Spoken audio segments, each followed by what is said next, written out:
Welcome back to Gold Derby. I'm Christopher Rosen. I'm joined by Joyce Ing. Joyce, the Oscars have happened. It's over. Started late but ended early. Maybe the best Oscars I've ever seen in my life. That's the top line. I mean, that's just the recency bias for you. We know recency talks for you. It does. But like you said, it started about 8 minutes late at 7:08 and it ended at 10:26 Eastern. It started late because there was a protest, Yes, backed up traffic, uh, more so than there is a normal traffic in LA. sure. And then some nominees, attendees had to walk to the Dolby. Some Yes. got a golf cart ride, like Lily Gladstone. Yeah, great stuff. Uh Joyce, Oppenheimer, as expected, wins Best Picture and Best Director. We're going to start by talking about the show, but just to recap, 7 Oscars for Oppenheimer. It won all the ones we expected. It lost Best Sound to The Zone of Interest because, as you mentioned, this was not just a great Oscars night for Oppenheimer, nor Ryan Gosling, but also BAFTA, which is back. BAFTA is back, baby, and I'm so happy for them. Just This is what I dominated. wanted. Just This is what I wanted dominated. for them. Justice for BAFTA. They served. Uh, Nailed every single category except visual effects, and that's because each award show did not nominate the other winners. right. Because poor So things is I not love this for there. them. Like I said last week, um, just speaking about just Emma Stone last week, I was like, I hope Emma wins just so people will shut up about BAFTA going 0 for 8 above the line last year. This year, 8 for 8, baby. And then below the line too. Yes. So Emma Stone won Best Actress over Lily Gladstone, which left a lot of Lily fans pretty unhappy, I would imagine. Poor Things won 4 Oscars, was second behind Oppenheimer. Zone of Interest with 2, including international feature and sound, and then a lot of other great movies all had 1, including American Fiction, Anatomy of Fall, Barbie, Godzilla -1, The Holdovers, Boy and the Heron. Wes Anderson is a first-time Oscar winner tonight. Christopher Nolan has 2 Oscars now. Just a great night. I love this show. I was so excited about this show from like the jump. I was like, this is great. Let's loved it all. Yeah, I thought like the show itself um was like fine, it was decent, and the best part obviously was I'm just Ken. So I guess So let's start there because that was the greatest moment I would say. This I'm just gonna recency bias short. That was the best moment in the history of the Oscars for me watching. As a person who watches it, I was like, this is it. It's never gonna get better than this. just a monumental performance. Like there's a life before I'm just Ken and life after I'm just Ken. I was watching it again before we started recording. I know you've watched it multiple times since it aired. Uh, as I was saying, we did a live show before we're recording our podcast, our episode here. And I was like, I had such high expectations going in because I was like not convinced Ryan was going to do it. And then that he was going to do it to me was like, oh, he's really going to do it. He's not going to half-ass it if he's going to do it. And so I was like, it's going to be good. I think it's going to be a lot of fun. The song is great. Like this has the potential to be really good. And yet in my wildest dreams, it was never going to be as good as it was. And it was so good. Like every second of it was good. From the opening, when they zoom in and Billie Eilish has lost it already, Margot Robbie is hysterical laughing, Ryan's in the crowd. I was like, this is gold. It's so good. He it's fitting that Downey was there and that he also lost to Downey because he went full Ken. He went full Ken. He really did. This is we'll talk about this later, I guess, as we go through the winners and stuff. And this is more about like the general Oscars. But I was like watching the show. It's like people have positioned themselves to win Oscars the next time they're literally in anything that is deemed reasonably good. Ryan Gosling at the top of the list. I feel Oh, like I slacked my friend after that. I was like, he is winning the next time he's nominated. next time he's nominated, he'll absolutely win. I thought the same thing for probably like Paul Giamatti too. I felt like could probably get away with that. Yeah, I was just like, this is like we're just setting people up to win very easily here. It's like this is great. Just an incredible performance. It was so good. And like we talked about this last week, and I'll say it till I'm dead probably, but man, they gotta let them vote for the song winner at the show after the performances. They just have to. They could figure out a way to do it. I mean, that requires, it's not just people in the room. It's like, I know. it's 10,000 voters around the world. So I it's just guess I like would you say, snooze, you lose. Like if you miss the performance in the voting window. I mean, maybe you make it like a requirement. I don't know. I could just think it would be so much like They it would should like they should require all the song nominees to make music videos.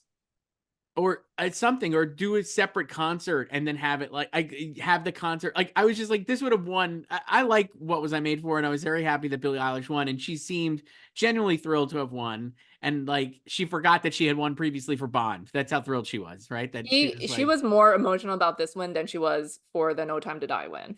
but I was like, man, if they would have voted in the show, like anybody who, or if you were just like somebody, if a sweet summer child who had never seen never seen any of these movies and just put on the Oscars tonight and watched the 5 songs, you would have been like, how the hell did I just can't lose? Like this is so silly, right? If you had no context beyond the performances. I don't know, but it was just the best. I loved it It's so much. like, I mean, I'm totally apathetic to the Billy song, just like whatever.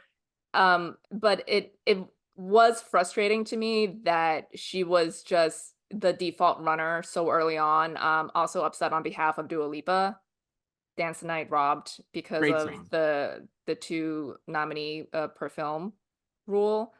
So, and I'm like, I would have nominated Dance the Night, and I'm just kind of over What Was I Made For. So, but like, yeah, it was just like everyone was just content to give it to Billy and Phineas again. So, And yeah. you just see how good he is. Gosling is so. It just was incredible. It was just the highlight of the whole show for me. I was like, I just And loved it's like it.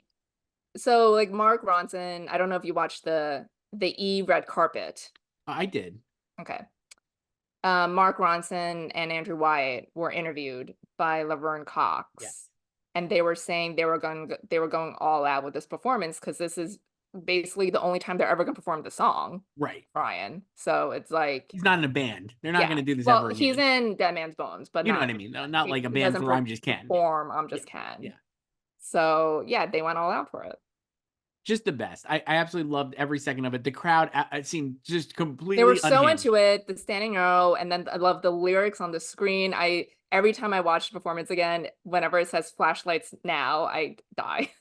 I would love to know what did like what were Robert De Niro and Martin Scorsese doing during that? Were they just I like wanted cuts to them because remember when, my fave Eminem surprise performance 4 years ago, and it cut to Marty with his eyes closed, and yes? everyone was like, "Oh, he fell asleep," and Francesca had to be like, "No, no, no, that's just how he listens to music. He loves Eminem." I would love to have seen it. So that was clearly the highlight. I thought the show overall, I thought was actually like really, like we said, it ended early, so I was like automatically it's good. That's part of it. I was like, this is great. I really enjoyed a lot of like, and this is shocking to me because I find so much of the scripted banter so terrible. But I loved so many of the bits. I loved Emma Stone and Emily Blunt, excuse me, and Ryan Gosling. I thought was great. Great Fall Guy promo. Can't wait. New favorite It movie. was, but then just weird to have a whole segment on stunts and have that not be the category you add in 2 years. Pretty strange, but I was here for the Where's the bit. casting directors montage? I don't know. I was here for the There's bit no though. movie about casting directors yet, I guess. The John Cena bit I loved. I thought That was that was great. absolutely hilarious. Yeah. So funny. I thought Arnold and Danny DeVito together were great with Michael Keaton. Loved it so much. Oh So God. fantastic. Yeah, I just thought all of that stuff was really good. What you think? We haven't actually talked about this. What you think of how they executed the acting, the tributes with the actor nominee? Um, I don't think anything will top the first time they did this 15 years ago.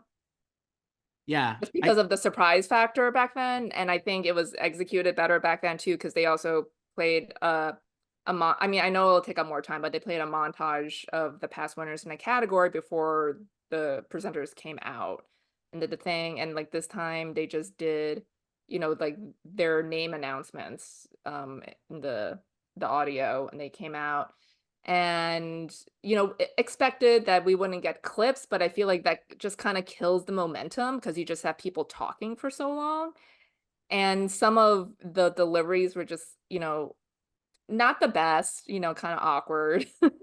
Some are yeah, great, I, and I think the clips really help because it's like something else to watch, and it's like it's a way to sell the movie to normies watching, right? Like this is how like the Oscars are a promo tool. Like you want people to see your movies more. Like you know, in the old days, after the Oscars, movies would get a box office bump, right? Right. And so now they'll get a streaming bump. So it's like it sucks that you know anyone who hasn't seen any of these performances yet did not get actual footage of their performances during the show. You just have, you know, like Brendan Fraser telling you how amazing you are in It the was, movie. yeah, I was excited about this going in. I really was. And I was like pretty disappointed in the execution. I don't know. I found like, I agree with you about the clips. I don't necessarily need the clips, but I felt like, I think the second year they did a montage of the performer, even that would have been better, right? Like Yeah, they did. The second introing year it. was only the leads, of course, you Yes. know, because leads they favored the leads, and they did a montage of the nominated performances before bringing out their friends.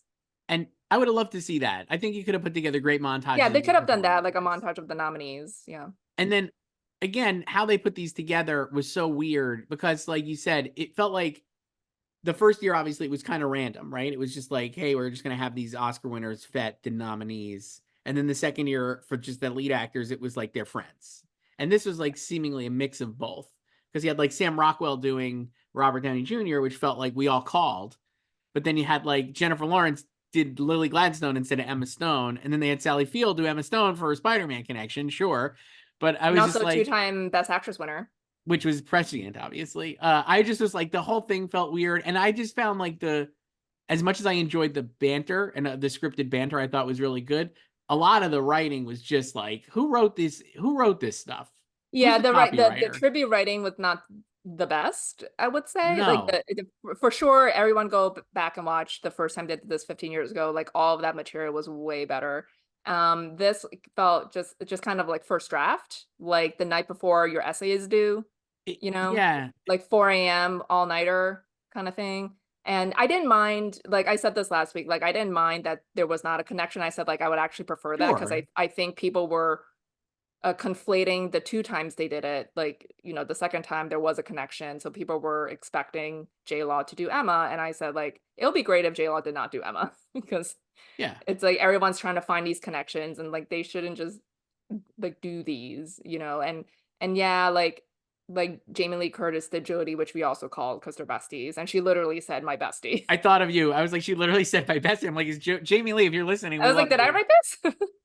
The other, I mean, I guess my thing was like, I don't need them to know the person, but I would like them to show some kind of enthusiasm for the performance, or you know what I mean? Like, you don't have to know the person to be like, man, Jeffrey Wright was You could be a fucking fan of great. the performance. Right. Yeah. And I was like, the only ones I really like outside of like the people who knew each other, like Sam Rockwell was great for Robert Downey Jr. I thought his thing was awesome. And he was like so good. And I thought Lupita, Lupita did Divine, right, for hers. And I thought that was really great as well.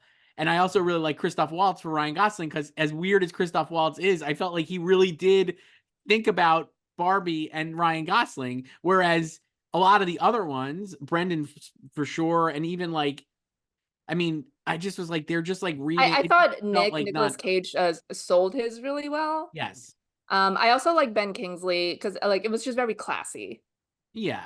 you know. I just wish that could have been pulled off better. And like you said, without a show running short, I mean, they ran short because, well, it started early late, but they had two winners who weren't there, right? So that automatically is going to like shorten the show a lot. But you could have shown clips, I guess. They also never redid the names of the like for song and picture. They never redid the names, which I mean is like kind of inconsequential. Yeah, Though, because like they should have definitely read the nominees for song because the performers are not necessarily the songwriters. correct? Like Becky G did not write The Fire Inside. So Diane Warren didn't get her name read as a nominee. No, You but know, she was and then with there. Best Picture, Al just like wow. It looks like So my eyes see Oppenheimer. anticlimactic. My eyes see Oppenheimer. He's gonna do Shakespeare up there. When he came out, I was like, this is like Dunkachino from Jack and Jill. I just thought he was gonna be like hoo-ah, right? Like that kind They of should thing. have, because last year, Glenn Close was supposed to do Best Picture, and she got COVID, and she couldn't Hmm. do it. Like they should have invited her this year. Well, I was reading it was supposed to be him and Michelle Pfeiffer, but she had a family personal matter on the East Yeah, Coast. yeah, she didn't show up. So So they ended up being like, instead of Scarface, it's just an anniversary for Godfather. Don't worry about it. 50th which anniversary. they did like 2 years ago anyway. They're gonna keep doing it forever. As long as these guys are alive, they're gonna go back to the Godfather. Uh yeah, just so that was the presentations I didn't think were great. I thought Kimmel was not great in the monologue. I don't know. He seemed like, again, I thought the audio sounded weird. Not to go back to the SAG Awards, but I just thought it like sounded weird, like immediately. It Oh, sounded like, I no, it was not. I thought it was fine. Like for me, it was fine. It was not as bad as the SAG Awards, because no, SAG Awards, what could be? like, oh my gosh, What could be that was as bad? awful. Um, no, I thought it was fine. I didn't have any like issues. Like nothing bumped me with the audio. Kimmel, I thought was okay. The monologue was not one of his better ones. Yeah, I guess that was maybe because I actually find him. I know a lot of people don't like Jimmy Kimmel or for whatever reason, but certainly on either side of the political spectrum. But I was like, I usually find his monologues pretty funny, and this one was fine. I thought the Downey stuff was like so like just weak sauce, even though Downey was like kind of like playing along with it. I don't know. I didn't think that was great, It went a little bit too long. and like I did enjoy the Flower Moon joke. I gotta say, like I had my mail forwarded to the theater, made me laugh. I don't care if he's making fun of these movies for being too long. Flower Moon is too long, just is. I mean, I think a lot of people were ready for the movies are too long joke, because he basically does one every time. Yeah, Um, but I would say like he should have not done like previous jokes yeah, in that realm, because this one is actually long. This movie is actually long, right? yes. It's 3.5 hours. Not that he knew in the past that this was coming out Who and it was can gonna know? be Who an can know that it hour. was gonna be a 3.5 hour movie out there? I thought that was fine. What else did he say that I was like, oh, that one was that like a couple of the jokes just didn't land, but I thought it was nice that he brought out like the crew and stuff and like referenced Mhm. like the fact that the industry wouldn't exist without the people who are behind the scenes and like really struggled most during the strikes, which I thought was like pretty great. And he really sold the John Cena bit, so he was like a winner in my heart Yeah. for that. That John Cena bit killed. Yeah, all of his interstitial stuff was good, I thought. He did the And Trump with like, Truth Social thing. yeah, and then with like Ryan's pants, Good. and then he's like, I changed so you can't edit me out of the show. So I think like I don't, I've read like enough interviews with him over the years. I've also interviewed him like years ago when he was gonna Oh, host the Emmys. nice. So like he's done this, he's hosted shows before. Oh yeah. And like the vibe I get from him is that like he doesn't like he wants to do a good job, but not too good that it like steals the focus from the winners, I think you that know? would, yeah, that qualifies for this then. Yeah. Like So he wasn't bad at all. no, I don't think any of his stints have been bad. No. So, but I think it's also kind of like people are maybe like a little tiring of him. They're tired of him because it's like his fourth time. But he wanted to host this year. Like he's been very upfront about that, because he was like, I wasn't gonna host again, and I saw Barbie, and it's like, oh, people have actually seen a movie, and I could make jokes about it. You know, I will say we also saw maybe a preview of the next host, right, with John Mulaney, who absolutely killed. He came the out and second audition tonight. did the governor's ball, which governor's awards, which was the best. He was so funny there. And then tonight he comes out to do sound, I believe. And then just the ultimate recap of Field of Dreams, the only one we ever need. He Just makes just put what he said on its wiki page. he makes the best Madam Web joke. And then he goes the full recap of Field of Dreams.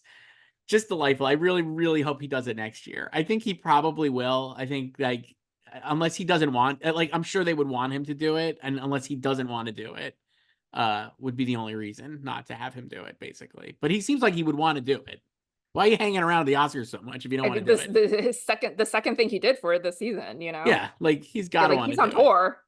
He I can't. would be curious to see if he does it next year. Like, will that? I mean, like the ratings for the who knows what the ratings are and who cares really? But like, I'm sure it'll be over 20 million because of Barbie and Oppenheimer, which are two massive movies that everyone saw. And Poor Things 2 being very popular. But like, I wonder if Mulaney does host, would like people watch because of Mulaney? Like, I mean, young people. Joyce, I'm old. Young people like Mulaney, right? Is they still like him or no? I mean, I'm not that young, so I'm not that much younger than you. No. But I don't think it's a thing of like young people liking or not liking Mulaney. I think it's young people like liking or not liking the Oscars and like caring enough to watch a live award show. Right. I saw something. I saw. I think Matt Bellany had it, or somebody had a.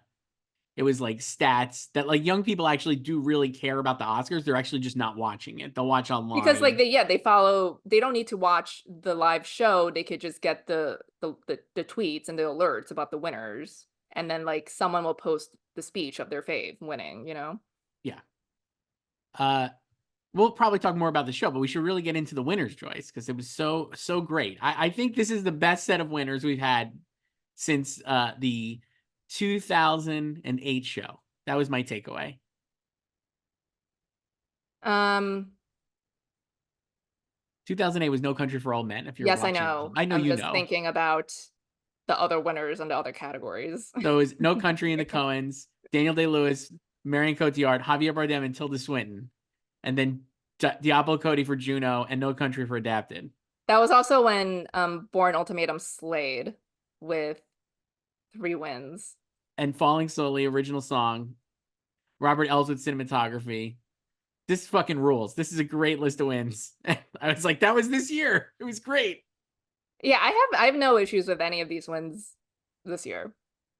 Just an incredible group of winners. So Oppenheimer wins Best Picture as Al Pacino rolls out and says, "My eyes see Oppenheimer," and everybody's That like, was his like Elizabeth Taylor moment. just So. nobody. Of course, it won. The only issue with the Oscars at this rate is like it's so anticlimactic at this. It's like, oh, of course, the biggest night award of the night, and it's just like who cares kind of. But Oppenheimer wins, no surprise at all. But what a No. win! But as we've said, like they should announce who was second. And I think after tonight, a lot of people will say Poor Things. I think Poor Things maybe was, as it turns out. I mean, we had discussed this, and I think I had Poor Things probably fourth. I know I had American Fiction and Anatomy of Fall second and third. I think Anatomy in second, American Fiction in third, and then maybe Poor Things and Holdovers probably were my top five. I mean, I've always felt like that was the top five. It was Oppie first, and then the other four in any order you want in the top But five. as it turns out, the movie with 11 nominations was probably the second runner-up to Oppenheimer in picture. But the movie with 10 nominations is definitely not third. No, not even close. Yeah, But yeah, Oppenheimer. so I mean, Killers and Maestro were Past Lives were the only ones not to win anything. Not bad. And they could have won if Poor Things wasn't Yeah, so and beloved. you know what? I mean, you know, after last year when Everything Everywhere slayed 7 wins as well, but last year 5 Best Picture nominees went home empty-handed. So Oppenheimer was a lot more magnanimous in its sweep, It you know. was. So it was like its wins were more spread out. It was not competitive or not even nominated in categories in which these other Best Picture nominees were in. You know, I think that was like the issue last year with Everything Everywhere and these other Best Picture nominees. Like they were all competing in the same categories for the most part. So I they think went all. that's true. Like it's funny, like the wins where Oppenheimer wasn't win competitive. I guess you would say is like costumes. Not that it didn't deserve like, but it's like all Yeah. those crafts things. It actually wasn't ever going to win, and Yeah, and it so wasn't shortlisted for visual effects, which it definitely would have won, yes, you know, had it been shortlisted and nominated. So hard to say now. But like, where would you say Oppenheimer is going to rank as an all-time Best Picture winner? I think it's up there. Like I think uh I mean I think all of these wins tonight will age very well. Yeah, I think we talked about this briefly on the other show we did, the live show after. But I think like one of the things that will save the discourse or keep the discourse manageable in terms of Emma Stone winning over Lily Gladstone for Best Actress is the fact that like Emma Stone is undeniably great in Poor Things, and it's not like it's a performance I think that will age incredibly well, and a win that will be like remembered as like kind of an incredible win all time. You know what I mean? Like it's like not gonna. It's not like Green Book. It's not like Rami Yeah, Malek. and Oppenheimer is not Green Book either. I think like it's more I think you know, like people who are following the season so closely have Oppenheimer fatigue because it is winning everything, and you knew it was going to win this going into it. But I would say for like normies, like this is exciting for them because they don't follow like all these other award shows. Maybe they watch the Globes. That was the first weekend of January. You know, did they watch SAG? I don't know. I don't On know. Netflix? I don't know. They definitely did not watch BAFTA or like No. Critics' Choice, like they don't follow the guilds. So I think like that is exciting for like regular people. But I understand like if you're just like online all the time and you're following this 24/7, it could get tiring, especially if Oppenheimer is not your favorite film, right? Yeah. For me personally, like I said this for a while, but I mean, I go back to that No Country. Like this is my Parasite. I think you can make the argument certainly, and I'm sure many people would. But for me, like Oppenheimer is the best movie to win Best Picture since No Country, probably. For me certainly. This is like the first winner since Parasite that won that I wanted to win.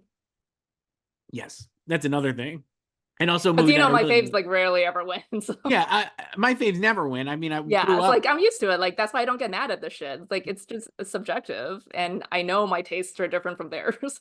It always throws me off when my tastes actually align. Like this Yes, year, where that's when I'm like, it's troubling. It's bad. I was like, am I old now? But this movie rules. I think it's so great. I think it will age really well. Yeah, and I think the other thing too is like back in the summer or like early fall, when we talked about this, is like it's like Oppenheimer's front runner right now, but like can it be taken down? And it was it we were like, is there gonna be like a small indie like underdog that can do it? And like you could say like, oh, maybe it was gonna be The Holdovers or like American Fiction, and it just never materialized. And I think it's because no one actually wanted to look for an alternative. Like everyone, like a majority of people just love Oppie too much, and it was like across the board, like critics, the public, the industry, and there was like no need to look for an alternative.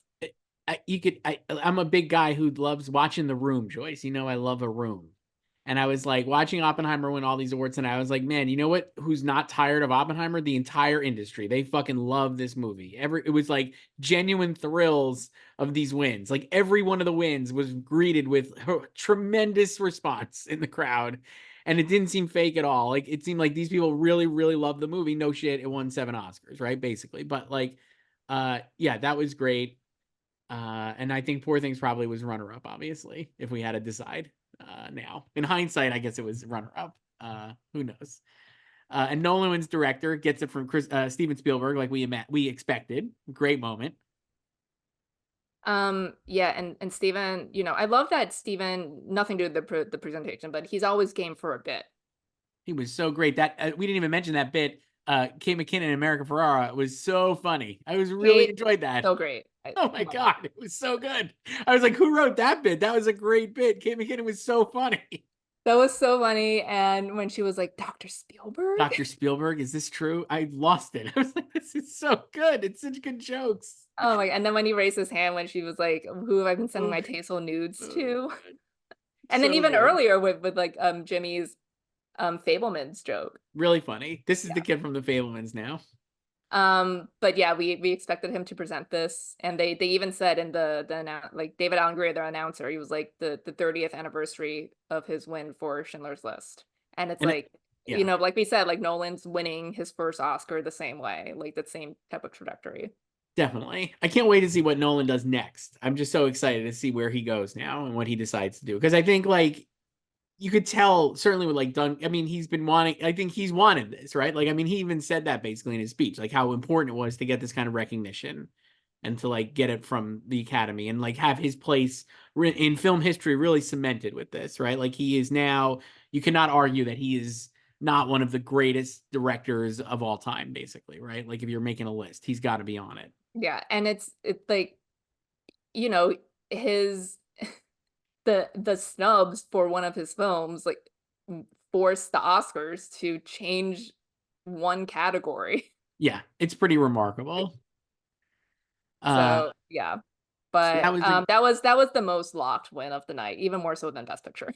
Even more so than Divine Randolph, Divine Joy Randolph. Yes, because it was just like we knew. I mean, because we knew like from July, like it was That he no. was I great. think people try to they wanted Marty to be a thing, but I mean, you and I have always talked about this since we saw Flower Moon in June, that like we like the movie a lot and there's a lot of great things about it, and it's absolutely what Marty wanted to put on screen, but like always felt like a film that was going to be respected more than loved. Like And it, not loved. It's hard. It's a hard movie to yeah, love, and I then think. as the season progressed, it was just so clear that if it was Lily or bust, and it could just be another Marty 0 for 10, And it and it was. was. So So best actress, Joyce. We'll go there, I guess. Now, next, the second to last award of the night, right? Was that they did? I think director and then best actress.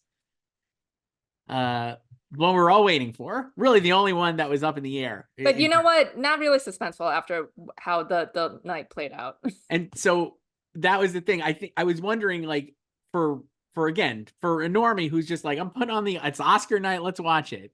You might have been like, oh, I think Lily Gladstone's going to win. Everybody predicted Lily Gladstone. Almost every expert, I would say, probably kept or went with Lily Gladstone, right? In the end, a lot of the pundits did. Certainly, you and I did. And then if you were expecting her to win, and then she doesn't win, it seems like a huge upset. But it really wasn't, not even in the show, and obviously not the way the season shook out. But once Poor Things won makeup, I was like, oh shit, little Emma's gonna win best actress. I just knew it. That was it. That was when I knew that I felt like she was gonna win.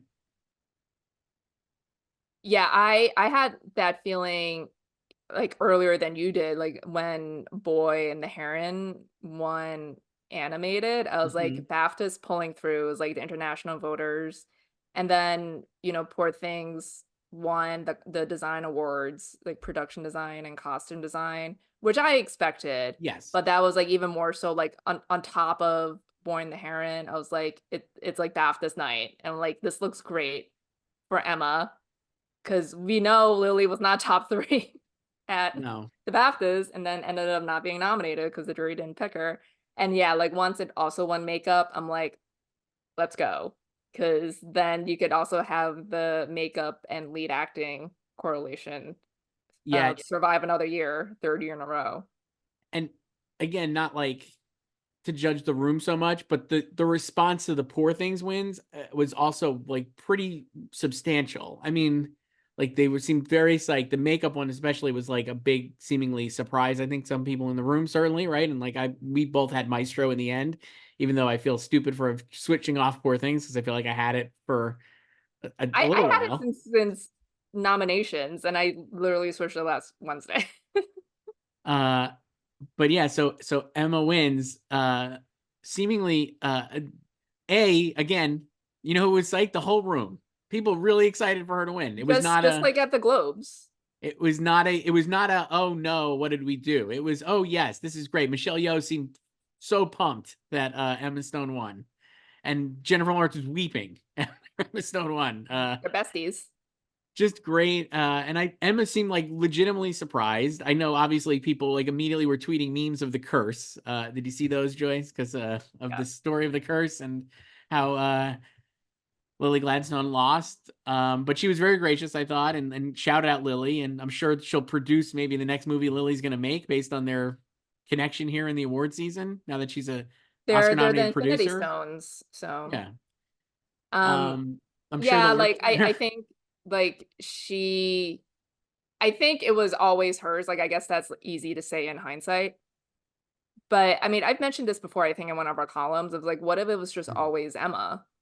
So we thought like we thought that immediately, right? Like if you go through the season, like before Lily switched into lead, Emma premiered with Poor Things at Venice, and it was like, oh, Emma's going to win Best Yeah. Actress, like immediately. And then Lily switched into lead, and even after she switched in, it wasn't like, oh, well, now it's a race. I mean, I think I had Lily in like fourth place when she switched in. I don't think people were I never put Lillian first until after the Globes. right. And then she won a lot of critics awards. She really was like campaigning very well, and obviously, like people really responded to her, which I don't think is like a shock. And her speeches were all great. And then she won at the Globes, and it felt like a real moment, right? And like kind of like, oh, she's just gonna steamroll. And then once she, like, I feel silly that we both, like, basically, I feel like I talked myself out of Emma after SAG, obviously, but I was like, everything we said about Emma winning was true even after SAG. Like, and that really is why we should have just stuck, or I should have just stuck with Emma, I guess. You know what I mean? Like, it was like when she won, she also won at the Globes. She won Critics' Choice Awards, which don't matter, but was like, oh, that's interesting because, like, why did Emma win that over Lily? And then, like we said, the BAFTA snub was egregious, really shouldn't have happened. And then Lily won SAG, and it was like, oh, well, then she's going to win because SAG seemed like you've said, both the most likely that she would win and the most difficult because of the movie and the performance is not saggy. And yet it didn't matter because Emma won. And I guess she was probably And she in had the the lead the whole stronger time. movie. I Yeah. know. I was, like, talking to my friend today because she she was like, I'm gonna go with Emma," and then she's like, "Switch to Emma." You should have. And I know, I should have done it. And I was also out, so I was just, like, too lazy. Like, by the time I got home, I was like, "Whatever." So, but yeah, like, she ultimately just had the stronger film, and it yeah, like, the BAFTA snub, I think, it's so easy to just blame the jury, right? And it's just like, what, like 7, 10 people picking it is like, who cares? You could ignore that, right? But it gave us information, like I've always said, that she Right. was not top 3, It and was I a think data it point. matters. Like, I should not have ignored that. I I said this, I think maybe when we were doing our picks, one of these shows, or maybe I don't even know when I said it, but I know we've talked about it, where I'm like, in the, like, with the Oscars now, it's, I feel like absolutely the strength of the movie the strength and, like, the enthusiasm for the movie matters as much as anything else. And if you look at all these wins, it's like Poor Things obviously was a stronger movie than Flower Moon, right? Like, and also stronger than Maestro. And so, like, it won those two categories. It was also stronger than Barbie, right? All the number twos in those categories presumably were from the weaker movies. Even, like, visual effects, Godzilla over The Creator, I ended up going back to Godzilla. We don't need to, like, jump to this, but I was like, Godzilla had more enthusiasm. I don't even know if people, like, really liked it or whatever, but it definitely had more enthusiasm than The Creator. And without Poor Things there, it felt like, well, now it makes sense that it won. And, like, down the list, you could go, like, the enthusiasm for the actual movie. And once you could really sense that from the industry, you should actually just probably go with that in your picks then, basically. Yeah, like, I was like, it's like Lily should have been top 3 if she was gonna be competitive Yeah, to win this. And obviously the SAG win was great, and it kept her alive in the race. It gave us something to talk about for 2 weeks, right. you know? I we, like we said, like, if Emma would have won SAG, we would have never gone Oh, to it. it was over. Yeah, It all was 4 over. races were over. And we So, don't even know how, like you had said last week, you don't know how close is that race, right? mhm. Like, it could have been much closer than we imagined. And Yeah, there, what if it was super close and that was how, like, Emma was able to make up the difference? Because not all of the SAG-AFTRA members mhm, are in the Academy, obviously, and then you have all the other branches voting as well. right Too, and clearly her film had more support. now, So, yeah, but yeah, I think this is a case of, like, it was always her all along, and, um, it's her 2nd Oscar, and I don't think that was like, her having won before, I don't think that was ever a detriment to her, like, people try to argue, like, they do not care about this shit at all. They it doesn't gave matter. Frances McDormand her 2nd and 3rd Oscars back, like, so close together. They gave Renee Zellweger another Oscar, for Judy. Like, do people remember that? They acted like it was Renee Zellweger first time winning an Oscar, right? It was like she was like, "Oh, we're just gonna give her an Oscar for this." Nobody even cared. Judy, it just won Yeah, the whole thing. like, they gave it to Anthony Hopkins, a great performance, Yeah, and, like, like, Meryl and DDL, their 3rd Oscars. Like, if they like you, they like you. Like, they're not paying attention to, like, who won before and how many Oscars I they already have at home. And yeah, I think the other thing to keep in mind too is that Emma won 7 years ago. They get new members every year. These new members who've been added since her first win never voted for her last time. right. I I definitely think in, like, it's not a meritocracy, certainly, as we know. So like if they like you, they like you. I also think that this is like a performance that seemingly, I think a lot of people would be like, it's brave, right? Like that kind of thing. Or it just, and she's carrying the movie. She literally is in almost every scene in the movie. I'm not counted, but I mean like she's like the whole movie, basically. Yeah, she has the most, according to Screen Time Central. She has the highest percentage and raw screen time, I think. And So just like we made fun of that one ballot that was like, oh, there wasn't a lot to do because it's a comedy. But like the fact is, she did have to create, like, it's an insane the that fact, person also went on to vote for Ryan Gosling for which was comedic great. performance. I mean, the movie has got a completely unhinged, insane premise, and the Yeah. fact is, it would not work. Even and most people obviously don't. A lot of people don't think it works, maybe right because they didn't like the movie. But I mean, obviously, many people also did.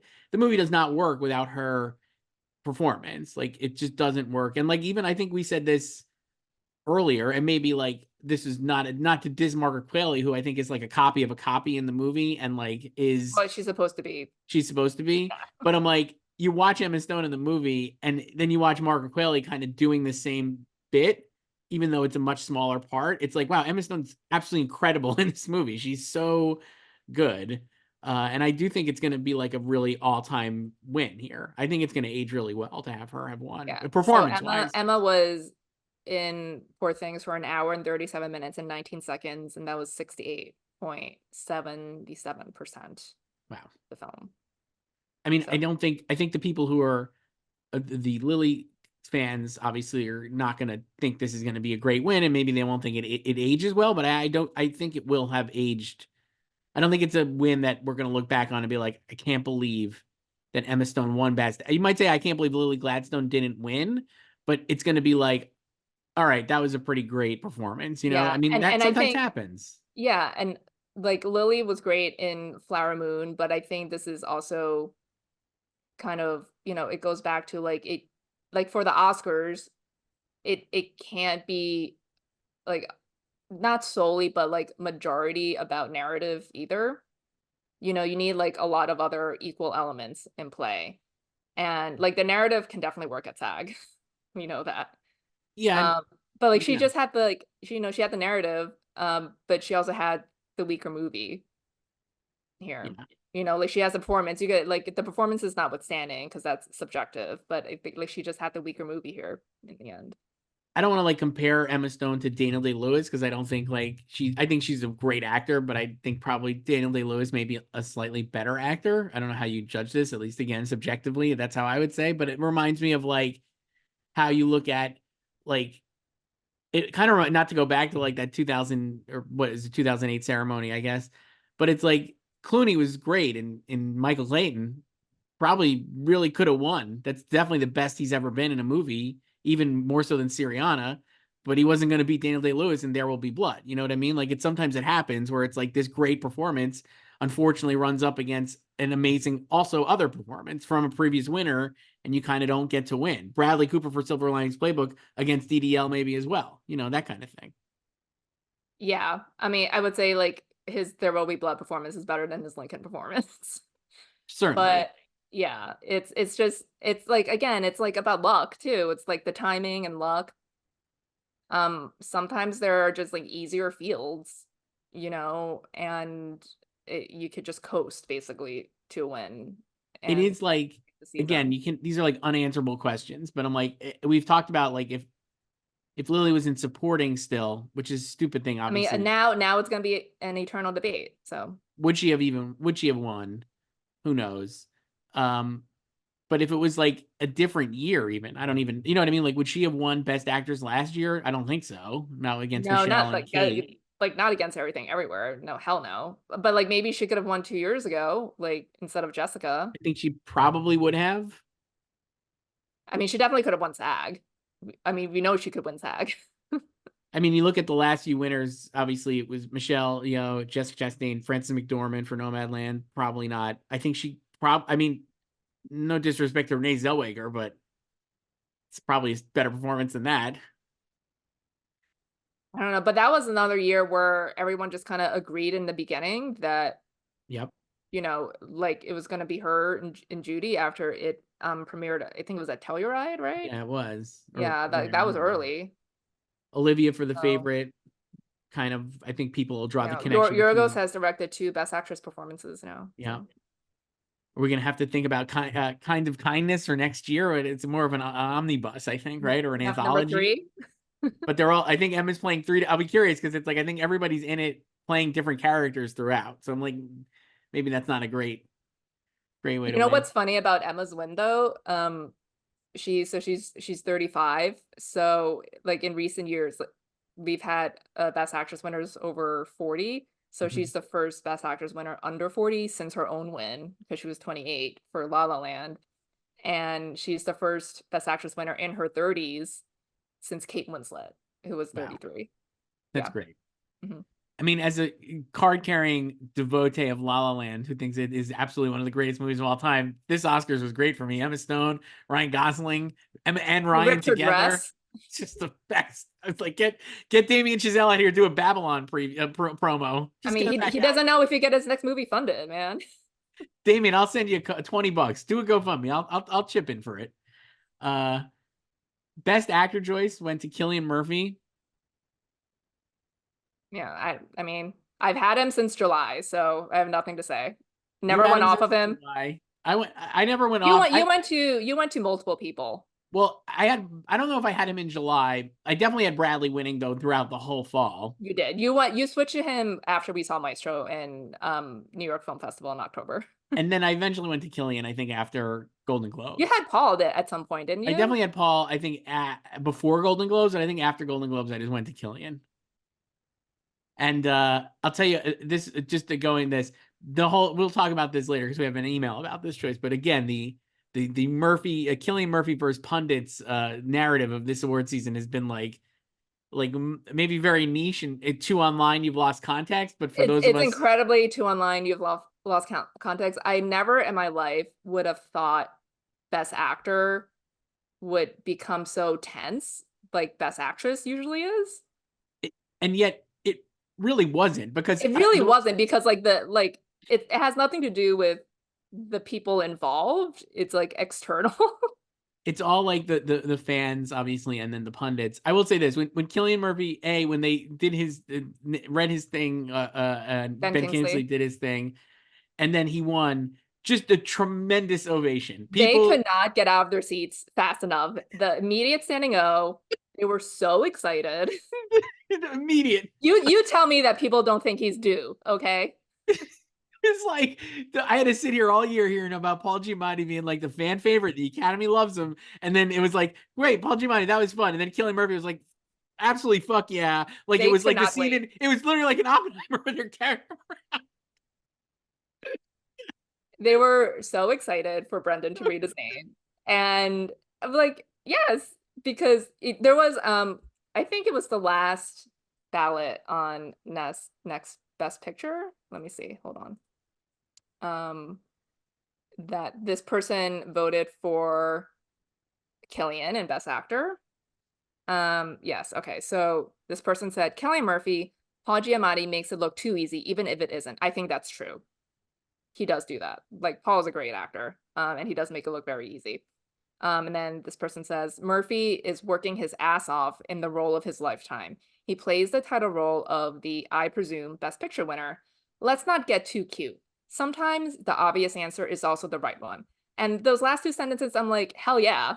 Like that's why I've had him this whole time. Was I confident this whole time he was winning? Like absolutely not. Like throughout the fall, uh, I just never went off of him because I felt like even having seen, you know, the holdovers and Maestro eventually and American Fiction and Rustin, like I had already seen Flower Moon.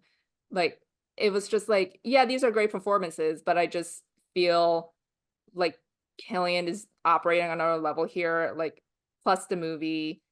And it felt like people were looking for it's kind of like the reverse of Oppenheimer in Best Picture. Like people are not looking for alternatives there, but they were trying to look for alternatives in Best Actor because they were trying to get too cute, but it's the obvious answer is the right one. And I like as I've said, like I understand the Bradley predictions in the fall too, because it everything on paper made sense for him to win this year, but Maestro just did not really work. And I kind of felt that after seeing the movie too. Like I liked Maestro. I think I like Maestro more than a lot of people did, seemingly. Mhm. And I think there's a lot of great elements in it, and I think he's really good in it. But I just don't think the performances, if you're comparing his performance, like a biopic transformation to Killian's, like I don't think it has the same emotional impact.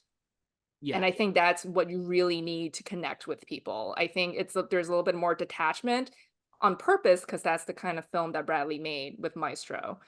But with Killian, like you really get inside Oppenheimer's psyche. Like he really brings you there. And it's not your traditional Beatty biopic performance. He's not screaming all the time or crying or yelling, but it's still resonant, and it's all in his eyes and his body language.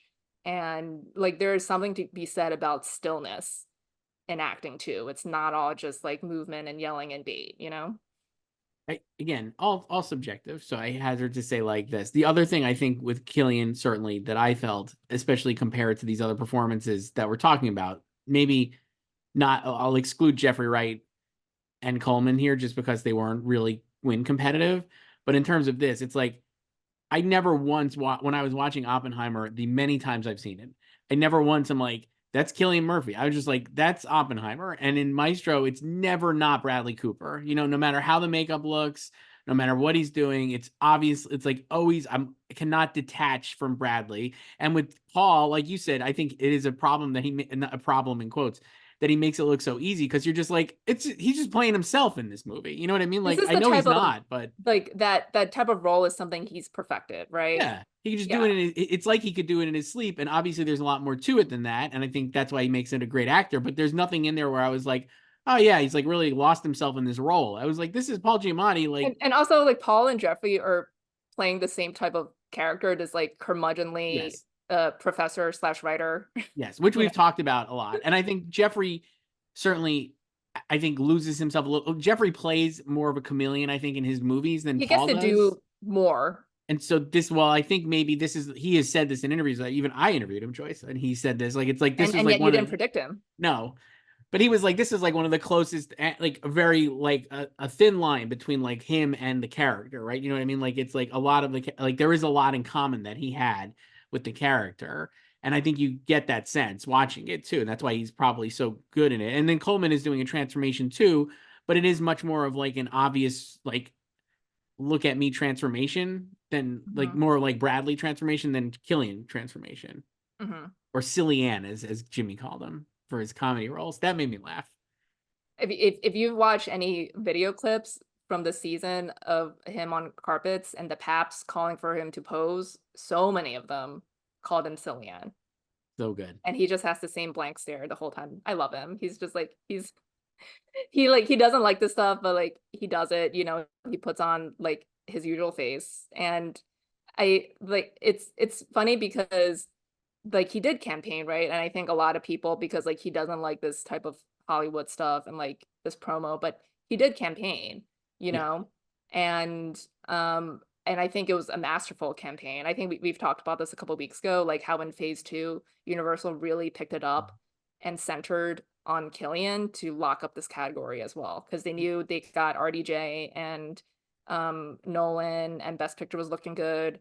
So it was like, let's focus on Killian, someone who is an introvert, and this is like his first go around in the Oscar season, and we need to like do the right things and surround him with like the right people, like Emily and I, RDJ in I, interviews, yeah, that I was thinking that like again, a lot of this is luck, like you were saying before with like Lily and like who you're nominated against and how it's all like there's a lot of different factors in like it beyond the performance and everything. But I think Universal got a real a break or like a great blessing that Robert Downey Jr. was obviously going to win, so he didn't really need to campaign. Emily Blunt was absolutely not going to win, so she didn't really and need to that yeah they campaign. turned it down in phase two. They wanted the nomination for her. And then they could just put the two of them together, both absolutely two movie stars who have maybe no one ever is going to say a bad thing about, who know everybody, right? Like Emily Blunt, I feel like has doubt, like all like other actors like love Emily Blunt. It seems like you could just tell like all the people she's worked with, and like when you see her on red carpets and all these different things, like people really love her, obviously. And then Robert Downey Jr. as well. And you can put the two of them together to like focus on Killian. It's like a perfect, really like a perfect storm for a campaign. Yeah, and like the thing is like, you know, Killian is funny and likable and charming as well, but he's just an introvert, right? And Right. like they being his friends can pull it out of him easier than I think like a junket interviewer can, you know, when you just have like 5 minutes to talk to him. And then I think they did a really great thing with the 60 Minutes interview as well. To Right. go, it was filmed in Ireland, right? And then they got that GQ like cover. I mean, that was locked down way earlier because they need to do the shoots in advance, Sure. of course, but it dropped during phase 2. That was great. And then the last acting winner was, of course, we mentioned before, I think Divine Joy Randolph winning for The Holdovers. Uh, really emotional moment. She was absolutely thrilled. Paul Giamatti weeping. I've never seen Paul Giamatti weep like that. I was like, this is his best He performance. was crying during her BAFTA speech too, where he was like tearing He up, was but you tearing didn't up. see This him. was like tears Yeah. falling. Does not mention anybody in the movie, which I found like not pointed, but I was like, it was funny to me that throughout the whole season, people have been stupidly like knocking her for having her stuff printed out. And in every speech, I feel like she's like gone out of her way All to of her talk speeches have been about, great. Yeah. they've all been really good. And she's gone out of her way to talk about Paul and Alexander Payne and Dominic Sessa. And now she won the Oscar, and she was just like off the cuff more and just completely like, just very like it was great. I thought it was great, but it nothing about the movie at all. I mean, she doesn't really need to. She's already won so many of No, these I don't things so think she many needs to mention times. it at all. Like, Oh, I think it's fine. I know that irked people, but I'm like, this is her moment, and this is yeah, not the first speech she's given this season. right. She's already So thanked all these people yeah, like so many she can do times. whatever she wants up there. It's her moment, and yeah, it was really emotional. They opened with that, you know, the first category of the night, the a locked category, and they, as I expected, they saved RDJ for middle of the show. Yeah, So was good. They went in after at Divine One. They went into the animated categories, I believe, where Boy and the Heron won in an upset. yeah, I told you, like once that happened, I was like, this is like good for BAFTA. So We had let me think what else. I'm looking at the other wins that we could well, talk yeah, about. like RDJ, that was middle. And that, I mean, people got mad at him for not hugging Ki Kwan. I didn't even notice that, Joyce. Is that bad? I really didn't even He notice was it. just like here, and to me, I read it more as like, do I need to hug all 5 of you? Yeah. I'm sure Kyukwan, I'm sure will not. They I'm took a sure selfie I backstage. absolutely know that. Yeah. Like I'm not worried about this. I know people have been like ready to be outraged about Robert Downey Jr. for some like the whole time, but I'm like, I think it's gonna be fine. Uh But Great speech. like we said, like Ryan could have won this had they voted during the show. If they voted during the show, Ryan Gosling would have won without question. But not voting during the show, I'm very happy Robert Downey Jr. won. And I thought his speech was actually great too. I thought his speech was really wonderful. Another winner. Yeah. Again, expected. So it was, and I also do get the sense that like I you know, he's lived a lot of lives in his career, Yeah, and I feel like the industry has always been rooting for him. definitely. You So just know people like him waiting for him to also, did you see get good. Gwyneth Paltrow's story on Instagram? No She watched it on her computer, watched his win. goals. Pepper Potts, always there for Love it. Tony. Uh, what other big wins? The screenplay wins, which were expected. Anatomy of Fall for original screenplay, and American Fiction for adapted screenplay. I saw some people tying themselves in knots trying to convince themselves that. There were so many people Oof, just overthinking adapted. and clearly, once it won BAFTA, it was going to win here. I mean, no Again, matter I'm still what. mad at BAFTA for stealing my valor. Love both these wins. I think they'll age also really well, even though I know, like we've talked about it, American Fiction has already like gone on the downside. I feel like people are like, it got the knives out for it. But Anatomy of Fall, I think, was great. Love the script. Iconic lines throughout, and American Fiction as well. So that was great. Did you notice that when they did the nominations and you know they typed out the dialogue, they spelled rain Oh, I noticed. wrong? So Yeah, that hurt me inside. well, they didn't do clips if you didn't watch. For the screenplay nominees, they did scenes and they typed, or Which they've done before. the AI maybe typed or whatever.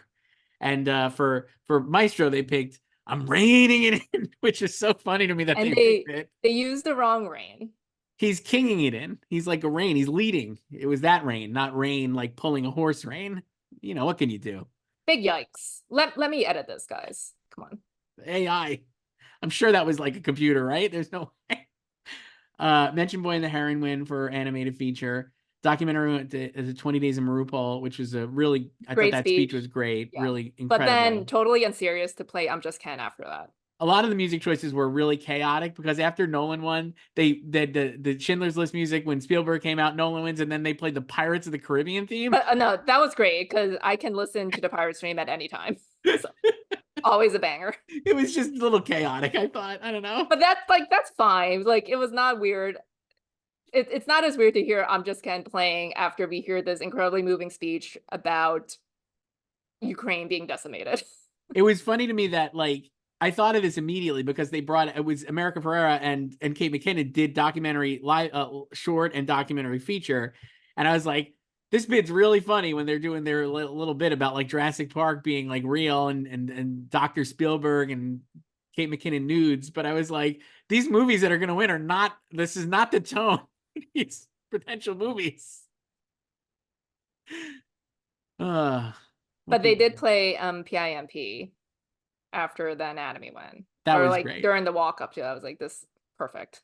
Really Perfect. good. Love the music choices were great. The production of the show I thought was really good. I just thought it was a really great Oscars. Let's see. Documentary went to 20th Rule. International Film Zone of Interest. Jonathan Glazer's speech I thought was like really good and I think went over pretty well, it seems. I missed a part of his speech because my cable rebooted during it, and then I had to pull up the live stream while it rebooted, so I missed the end of his speech. Bad scene. Yeah. Animated short went to War's Over, which we called. Just on the title. Just IP, baby. You don't even need to watch it. Just on the title. And then Wes Anderson wins his first Oscar for Henry Sugar, neither of which we predicted. It was funny because like they normally go with something like super politically charged in the shorts, and they didn't really do that in any of these. No. I mean, I guess maybe like War's Over, but like Last Repair Shop. Like there are a lot more politically charged options here. Certainly. And so. Last Repair Shop too. Could have done book banning. Yeah, so Wes Anderson. But I love that Wes was not there. I saw he's shooting his movie. Next movie starts production tomorrow, I think, in Germany.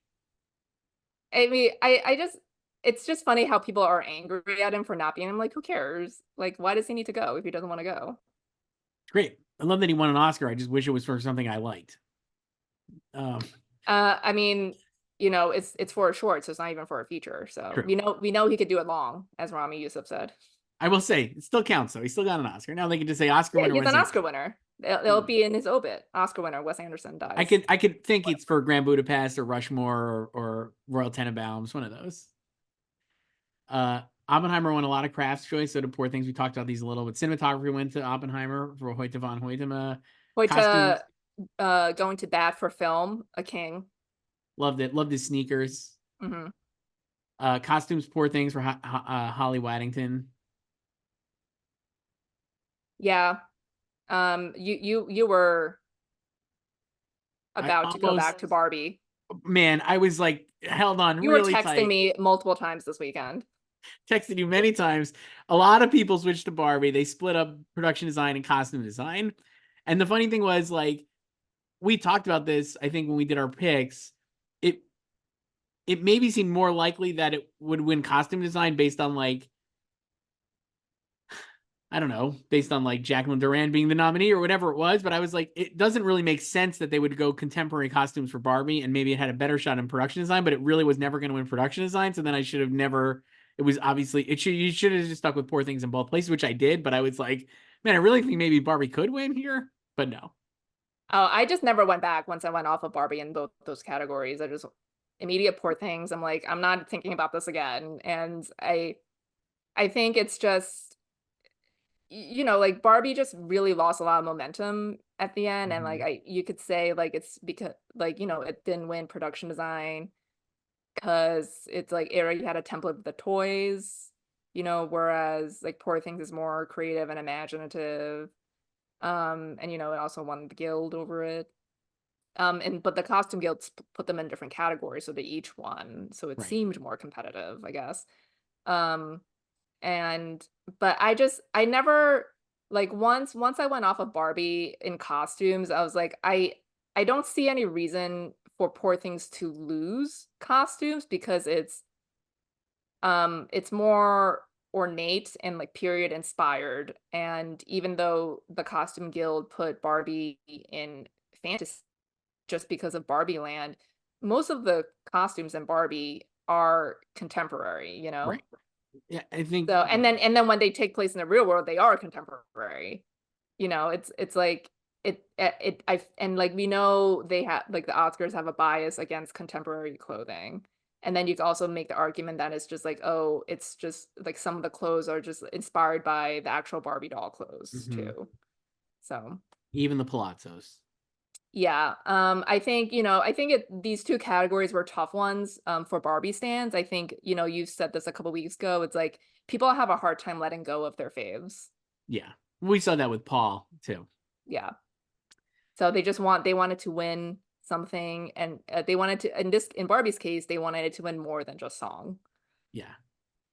Well, one song. Production design we said went to Poor Things. Film editing, Oppenheimer. Sound, Zone of Interest. Would you call that an upset? I mean, we had No, because Oppenheimer. it won BAFTA, and we said like you know, Oppie could lose this to How Zone. did in hindsight, how did Zone of Interest lose to Society of Snow at the Sound Guild? I guess it's because it's just more American, domestic, you know? Crazy. That was a So crazy yeah, that was a crazy yeah, that one. was because I was thinking about going to Zone for Mhm. sound, but that when I lost that guild, I was like, okay, maybe not. It just seemed like I mean, obviously it didn't matter, but it seemed like Oppenheimer would follow Top Gun in its like trajectory there in the sound category where it lost at BAFTA but still won because it's the biggest Yeah, movie. but it's like the sound for Zone is inspired. I mean, like the winner, I think I don't know. I think maybe Johnny Byrne said, "Thank you for listening to our movie." Like that got a laugh, but I was like, they actually did. Yeah. If it won, they actually did pay attention to it because Mhm. it shouldn't have really won. Other, you know what I mean? Like if you aren't, you actually did pay attention to this category because like it would have been easy just to name check Oppenheimer. Not that Oppenheimer wouldn't have been also a deserving winner, but like clearly, like the people who voted in this category paid attention to the sound. And that was also a good presentation of the nominees because they just played audio clips, right? They Loved didn't even it. read the nominees' names, whereas they did a shitty presentation for editing. It was just like you just heard like a reel and then frames of the film. I'm like, what the fuck is this? I the editing one was so shoddy. I was like, I wonder if they are out of. I felt like they were like running late, but clearly they weren't because they ended 4 minutes early. But yeah, it was not Like, great. I was like, you could make a better presentation than this for editing. Visual effects went to Godzilla -1, like we mentioned. A great moment, bringing the Great moment. Godzillas Love up. the toy Godzillas. Is that all the winners? Did I skip anything? Song we did. Score went to Oppenheimer. Is that it? Um, It's the Oscars? yeah, that was the Oscars. Is there anything else you want to talk about of these winners? No, like I said, great winners. Love this. This is a great show. We got some emails that came in, Joyce. We could do those. Hot off the press Hot off the or press. outstanding ones that we didn't get to last We week? have new ones and old ones. And like a lot of new ones though have come in. I'm gonna do David L first because loyal listener and he got Boy and the Heron How right. long is this one? It's long. You can email us at slugfest@goldderby.com. We're cycling off Oscars, but I guess we're gonna do our 2025 Oscar picks this week. And so you could get maybe your last licks in emails before we switch to the Emmys. Hi, Joyce and Chris. It's David L. I'd like to give a shout out to David R., aka Grammar David, who joked about me being a burner account for Rex Reed. I'm not, though, but he's one of my favorite film critics, so I feel very flattered by the comment. So glad my instincts were right about Boy and the Heron winning animated feature, and you were both wrong about the overrated Spider-Verse sequel which didn't win because you both assumed voters were lazy, although maybe they were a little with picking the dumb words over short. So glad I changed my prediction to The Boy and the Heron and became the third film after Happy Feet and Brave to win the Oscar without winning the Annie Award and PGA Award. I felt if anyone could do it, it was Miyazaki. Because Ludwig Göransson, composer of Oppenheimer, kept talking about watching Totoro recently, and Billie Eilish raved about her favorite movie, Spirited Away, and it reminded me that the love for Miyazaki in the Academy is really enormous. The Boy and the Heron even showed up on IndieWire directors' favorite films list. Maybe Joyce should have listened to your guy, Bill Hader, next time because he was such a huge stan of Boy and the Heron. Glad we had some upsets. I got 21 out of 23, only missed makeup and sound. But I'm glad my prediction in March a year ago about Cillian Murphy, Robert Downey Jr., Emily Blunt came to fruition when you didn't believe me. Haha. Good luck on next year's Oscar predictions, because right now it looks about as dry as this year's Emmys race. So once again, no question. None. But also, is he gloating about his predictions last March when we never talked about those with him specifically? Yes. Cool. Once again, love that the implication that we care about being wrong. Or that we're like huge Spider-Verse fans. Yeah, I didn't care about Spider-Verse winning. It'll win next time. It's the third one. You famously are not a fan of Spider-Verse. I love the first one. The second one's not as good. It just isn't. It was fine. Yeah, this one was fine. It was totally fine, and I would love to know all the people who really loved it, like when it came out, what they would say now about it. Yeah. I mean, like a lot of the people who really loved it when it came out in June, like it was like a lot of pundits, and then like they didn't, like a lot of those people are in Critics' Choice, and like they didn't even nominate in Best Picture. Right. You know. So. This one just came in from Juan Carlos. Emailed us at slugfest@goldderby.com just now. Hi, Joyce and Chris. I'm Juan Carlos from Monterrey, Mexico. Hi, Juan Carlos. I'm a huge movie fan since I was 8 or 9 years old. I'm currently 47, and I'm a CFO at work, but a movie critic at heart. I've been following your videos for years, and you're both my go-to listen on my way to and from work. Oh. Get ready here. I can't believe I had a better ranking than you two on Gold Derby. I ended up on position 808 with 19 correct. The other 4 I got wrong were... It's like not hard. I don't know why. Why do people think like we get everything right all the time? We present as really intelligent, Joyce. The other 4 I got wrong were my least number 2 options in lead actress, sound, makeup, and animated. I'm so glad Emma and The Boy and the Heron won. Those are my hope dictions, but I ended up picking Lily and Spidey. I never got all the hype on Spidey. The animation is fantastic, but the movie itself isn't. Yesterday, I just watched Robot Dreams, and even that one was way superior than Spidey. But PGA made me switch to The Boy and the Heron, switch the Heron for the Spider. I was so glad when Lily got the leading actress nomination, but I was sure Emma was going to win. I switched to Lily after SAG, like many people, but in my gut, I was still sure Emma was going to win. Jodie Foster and Hilary Swank won 2 Oscars before their 30s, so being a young age was not a limitation. As you said, though, Emma Stone's 35. It surely was a fun but predictable season. I look forward to the start of the new rally for 2025 along with you. I wish you all the best. I promise to write more often. That's from Juan Carlos. Thanks, Juan Carlos. Oh, thank you. I hope we don't bore you too much during your commute. But again, like really not hard to beat us. Like I don't know why people think we get everything right. It's so weird. This one's from Megan, came in during the show. Hi, Joyce and Chris. Love the show. How did Emma Stone lose SAG after if she was going to win the Oscar? I mean, you know, we've always said that narratives play really well to SAG. Yeah. And Lily also did a lot of Q&As with SAG. She did. And I think her story is like, it's not just like the narrative of like, you know, it's her story is like a working actor, I think is really engaging for SAG, right? You know what I mean? Like, it's like, she is somebody who has talked about, I mean, even though she was like, kind of like, on Jimmy, like being like, you were going to do Murder Hornets research or something, which is not necessarily true. She was like applying to school for it. Yeah. So, yeah. but like the fact that she's like worked for like been a working actor and like done a lot of things, and like this is like not that she was going to step away from acting. I think that would have been like an easy narrative, but she was not necessarily going to do that. But just like it is like she is the type of actor I think that actors would really like. Not that Emma Stone isn't, but you know what I mean? Like a person who has worked really hard and gotten this chance to, I think, a struggling actor would be really appealing, right? That kind of story, maybe.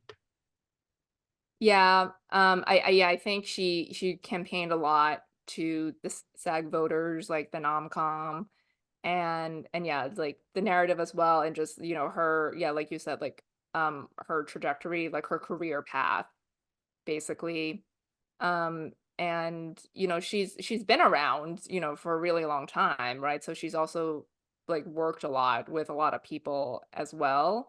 So I think, yeah, I think it's like a very appealing um like career path for her. And then, obviously, like we know, like she was about to like go to school, and then she gets the Zoom alert requesting an interview with like Martin Scorsese. So it's like that could be me too, like if you're like a working actor, right?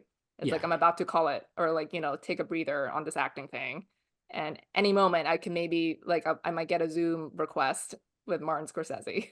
Like, I mean, it's pretty great. It's a great story. And I think, And I guess like like you could say like Flower Moon had more support than Poor Things at SAG because it got the ensemble nomination and Poor Things yes, didn't, I, right? I think that's true. And Poor Things really should have gotten the ensemble nation at SAG also, right? But like they didn't. So I think that helped a lot. And I guess I just got hung up on the fact that I just couldn't imagine all the members of SAG-AFTRA, like influencers and radio producers, sitting down to watch Killers of Flower Moon and being super engaged. But who's to say they watched it? I guess you're right. Uh, this one came in during the show, Joyce. This one's from Jeff. Hi, Joyce and Chris. Love the show. I was so glad Emma Stone won Best Actress. I can't believe it. But my question is about the broadcast. Do you think they should have had more Batman villains present? Yes, So who would have been there? Well, Michelle Pfeiffer was almost there, but wasn't. she was almost there. They could have got Uma Thurman. Would have been great. Are we doing like old era, or should we do like the Dark Knight trilogy too? It's funny. I only really think when I think Batman villains because of like the way Nolan did his movies and like the fact that Killian is in most of them, and then obviously Heath He Ledger was already died. there anyway. So I only think of Batman villains as like that trashy era, right? So I was like, I love seeing Mr. Freeze there and the Penguin. That was great. that was great. I love that so much. That was Um, really good. Michael Keaton yeah, was having a time of his life. He was so happy. I love him. I love Keaton. I really want him to win an Oscar. Not for Beetlejuice 2, even though I've heard it's maybe good. I'm excited for it, but Once I saw that he and Catherine O'Hara were doing makeup, I'm like, of course they are.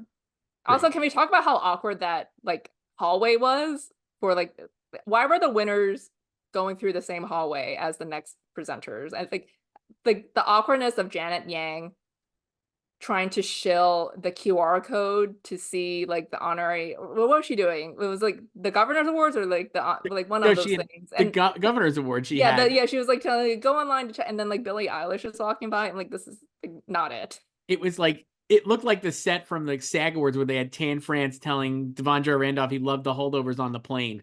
But at least that wasn't directly right off like stage left. No, but it felt like the same set. It was so bad. It was so weird. Uh this one is from Alex. Hi, Joyce and Chris. I can't believe Killers of the Flower Moon is yet another Martin Scorsese film that went home empty-handed, excuse me. It's been a long day. That went home empty-handed. Will he ever win again?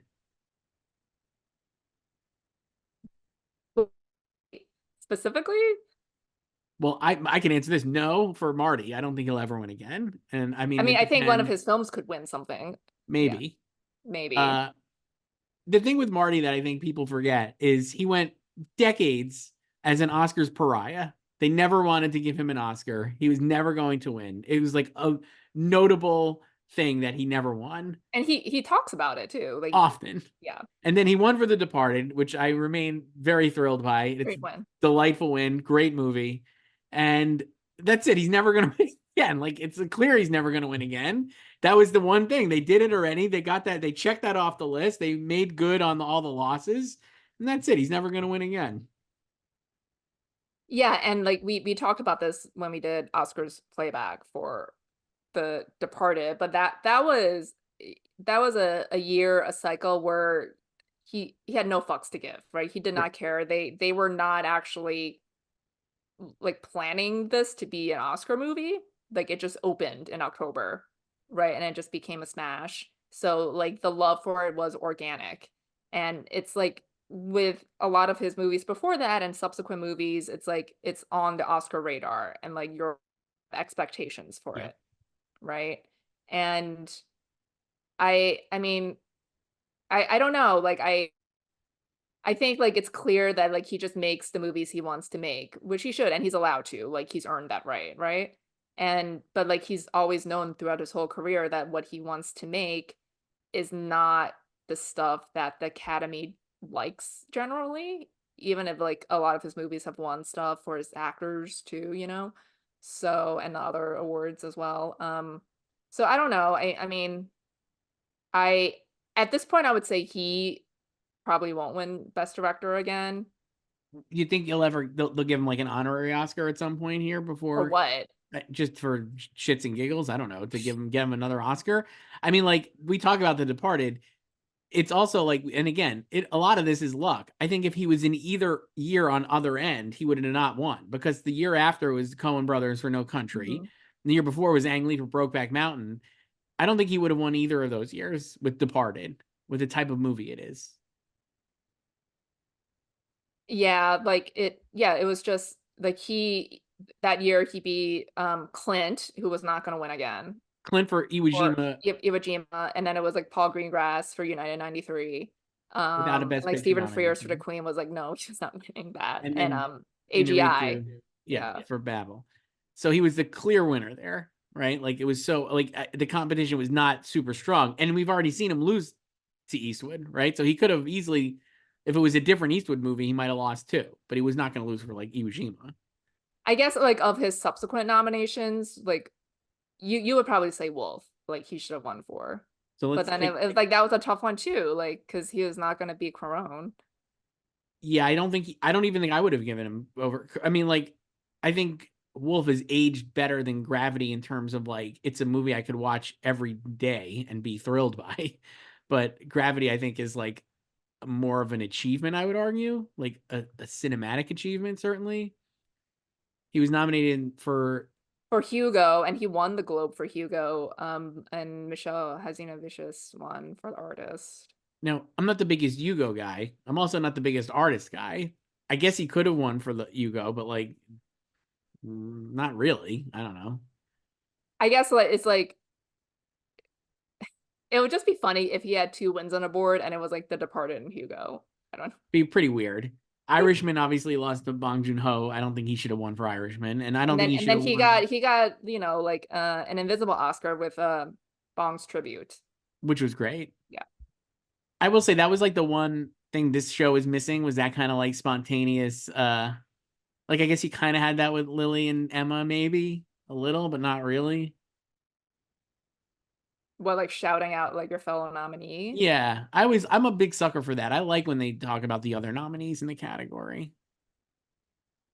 Well, I mean, with like Bong that year, like that made sense because like he No, I know. idolized him. So it's like, um, yeah, and then yeah, like this year, so he wasn't beating Nolan. No. So Uh, you could tell he also knew he wasn't going to win because they sat him pretty far in the back, I thought. they normally do that though with the directors because they put Yeah. the actors in the front, you Yeah, know. sure. They're the most important. This one came in from Kenny. We talked about this a little. Should John Mulaney host the next Oscars and recap more 80s movies? Well, yes, for sure with the second part. Yes. What 80s movies? Like all What's of them? turning 2025 so he could do the movies of 85, right? Let's see.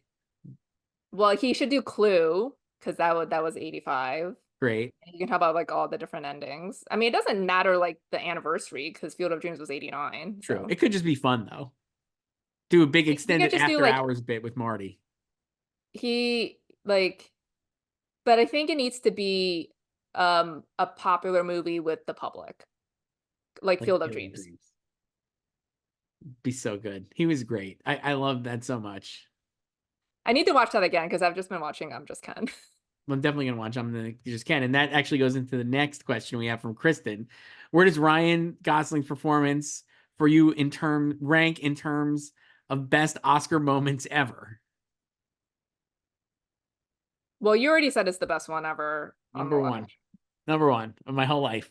Can't really think of anything else that was better.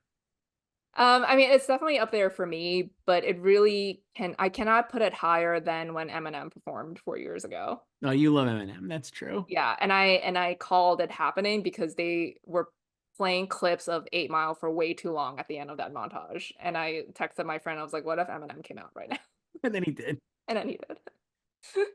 Uh, this one was from our old pal Evo, who actually we talked to, emailed us last week, and we read his email. Joyce, it's another one to tell us how great they did in their picks. So We love the gloaters. so hold on tight. Hi, Joyce and Chris. I must share with you my joy. I ranked number 12 this year. My best result ever. I got Congratulations. 22 out of 23. I only missed animated feature. Having watched the movie, I really bought the idea that The Boy and the Heron would be too sophisticated for them. And I think that is a fact. The fact is, if you're not a big Hayao Miyazaki fan like I am, but they are as well, it turns out. Otherwise, I am happy that, unlike you two, I never stopped believing in Emma Stone and in the makeup of Poor Things. I also never gave up on Zone of Interest in sound and Wes Anderson in short, because when the whole Academy votes, they will always go for the obvious win in those categories. Oppenheimer might have the superior sound technically, but Zone had the most memorable. Same with Anderson. His short is the apple amongst the oranges. Godzilla Minus One was also an obvious winner to me. The movie with the bigger passion, the most hard-working crew was theirs. And then he has a bunch of So no Oscars. question? There's no question. He just threw in a bunch of Oscars trivia here. Sure. I'm not reading all these, Evo. I love it. Keep emailing us, but I'm not doing this. But yeah, that's it. Love that Evo is another David L. Just No, come on. well, it's not as long. But that's good. But the trivia, still, hey, just no if you're question. watching, Here to believe me, gloat. the trivia is good. Like, yeah,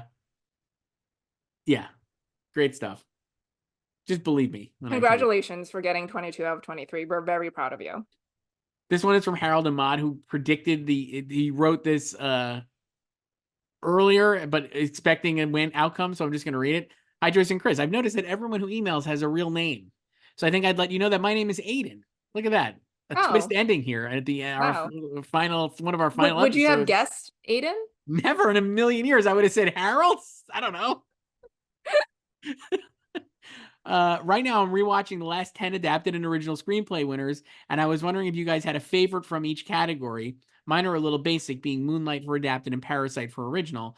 I'm also going off the assumption that Anatomy of Fall and American Fiction both won their respective categories, so if I'm wrong about that, then oh lord. Keep up the great work, and I'm very excited for Oscars Playback Season 3 if its return has been fully greenlit. It has. It has, yeah. They're But already again, started. we're only doing 9 because we already did Driving Miss Daisy. Yeah, I'm watching some of the movies I haven't seen or not seen in a long time. I got to find time to watch these, Joyce. So our favorite original and adapted winners of the last 10 years. For the last 10 years. So for me, an original, Manchester by the Sea, no question. Let me see. Adapted, I don't know. I have to like look. I'm gonna look for myself. Hang on, let's see. So original, just for those keeping score at home. Last 10 winners are Anatomy of Fall. Congratulations. Everything Everywhere, Belfast, Promising Young Woman, Parasite, Green Book, Get Out, Manchester, Spotlight, and Birdman. So for me, I would do Get Out probably in this category. And then for adapted, hang on, let's see. I'll read them off, Joyce, so you have them too. American Fiction, Women Talking, Coda, The Father, Jojo Rabbit, Black Klansman, Call Me by Your Name, Moonlight, The Big Short, and Imitation Game. That is a chaos list. Holy shit. That's why I have trouble with adapted. I mean, I guess I might just go with Moonlight. I would go with the same year, my same year for both. I would go probably Big Short or American Fiction, even though it's recency bias. I think American Fiction is pretty great. That's tough. But yeah, so the original winners have been slightly better. Yeah. This one's from Emmett, and we actually got a couple of emails about this anyway, so I'll just read this one. But there were other people who he had emailed us at slugfest@goldderby.com. Hi, Joyce and Chris. Love the show. Will pundits learn from their aggressive Paul Giamatti push this year? The GQ piece that published this week was unhinged. I don't know what is going on. What is your take on this? That's from Emmett. Joyce, what's the GQ piece? There was a GQ piece published over the weekend saying that Paul Giamatti should win the Oscar, and this is why he's not. And I saw this. Yes. yes, and it like you think like, oh, this is just like, a praise for Giamatti, and like no, because what it comes down to is like the person was basically calling Paul Giamatti ugly, Yes. because they were saying it's a he was saying that Killian is winning for being a quote beautiful blue-eyed boy, really something to call a 47-year-old man a boy.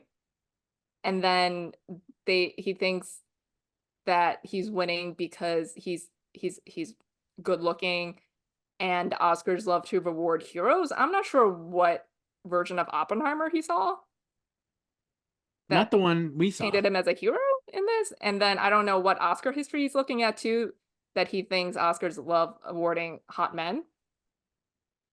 And then like he said that Paul is not winning because Paul is not hot, basically.